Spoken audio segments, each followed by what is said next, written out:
was 1939, the month January. We're still some months away from the Second World War, but tensions are on the rise. Hitler and Nazi Germany were looking to expand.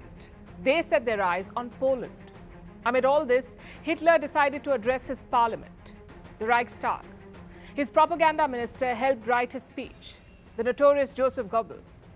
And this is what he said.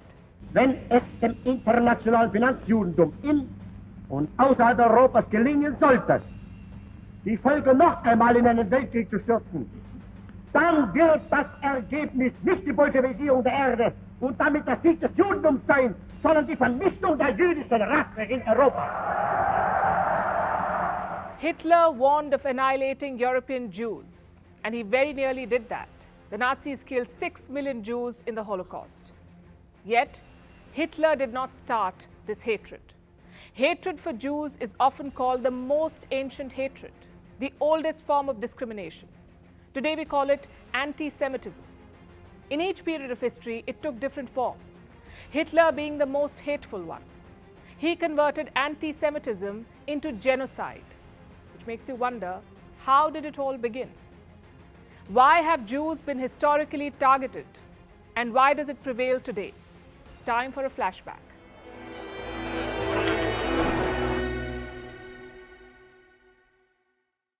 Let's start with the early Roman Empire. And this was before Christianity. So the Roman subjects were pagans. They believed in a number of gods and forces. But Jews did not. Like today, they were monotheistic. They believed in just one God. So the Romans were suspicious. Everything about the Jews seemed like a red flag to them. They wouldn't intermarry, they observed Sabbath, and they circumcised their young. Today, if you don't understand something, you learn about it. But this was the 1st century BC.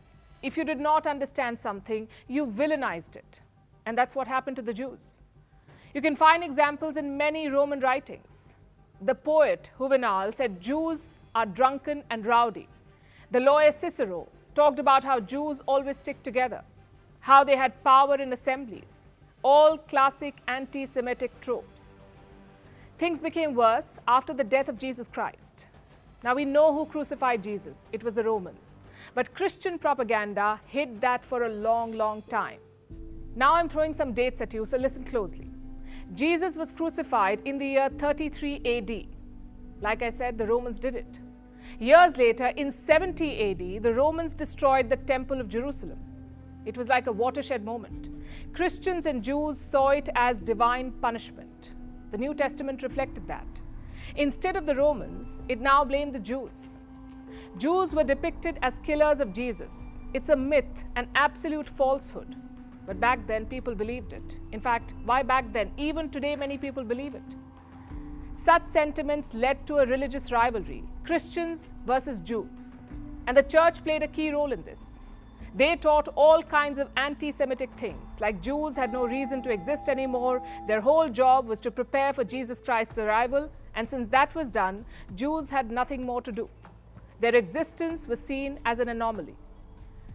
Many of them were forced to flee, but fleeing did not mean a life of freedom. Anti-Semitism followed them. In 312 AD, Rome moved closer to Christianity. Their emperor, Constantine, converted. And pretty soon the Roman Empire became Christian. So the church now had more powers. It could influence the emperor. As a result, new laws were created. Jews were shunned to the margins of society. They were also denied basic rights and freedoms. In some places, Jews had to wear markers, like a yellow badge or a hat called Hodenhut. The idea was to identify and stay away from them. Remember, all this was over religion, because the Jews refused to accept Christianity, and propaganda played an important role in this hatred. I'll give you some examples. In 1144, a 12-year-old boy was found murdered in Norwich. His name was William. There was no evidence of who killed him, no leads, so the case was a dead end. But 4 years later, a monk turned up in Norwich and he said the Jews had killed William. And that allegation was like a spark. Pretty soon, everyone pointed fingers at Jews. They were accused of blood libel, of killing Christian boys and using their blood for rituals. Today we call all of this fake news. Another example is from the Black Death, the plague in the 14th century. Christians said it was the work of the devil. What's more, the devil had a partner. No prizes for guessing. The Jews. They were accused of poisoning the wells in Europe. And none of this is backed by proof. But enough people said it, so it became a fact, much like propaganda today. In most of these cases, there was a logical explanation. The whole thing about Jewish money lenders. They were shown as evil and cunning, as hoarding more and more wealth. Even writers of this time fell for this trope, like William Shakespeare. You may have heard of his play, The Merchant of Venice. It has a Jewish lender. His name is Shylock. Shylock lends money to the Christian protagonist. He gives it on one condition. If the money is not repaid, Shylock will take a pound of his flesh. And guess how the play ends? In Shylock's defeat, he ends up converting to Christianity. But have you wondered why Jews ended up as money lenders in the first place? Because Christians refused to do it. In early Christianity, lending for interest was forbidden. But someone had to do it, and that someone was the Jews. It wasn't some devious plan to conquer the world, it was just economics. But European leaders never understood that. They feared and persecuted the Jews. They were banished from European kingdoms. In the year 1290, Jews were expelled from Britain. In 1306, from France. In 1348, from Switzerland. And in 1394, from Germany. We are talking about an entire religious group expelled. In many ways, anti-Semitism was a convenient tool. You could use it anywhere. Children going missing, blame the Jews. Christians not getting rich, blame the Jews. A deadly plague wiping out your population, again blame the Jews.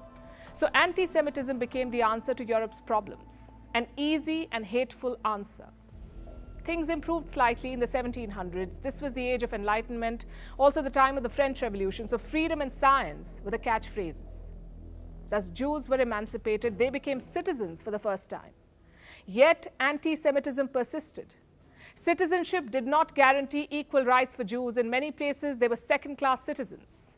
And until now, anti-Semitism was based on religion. It was Christianity versus Judaism.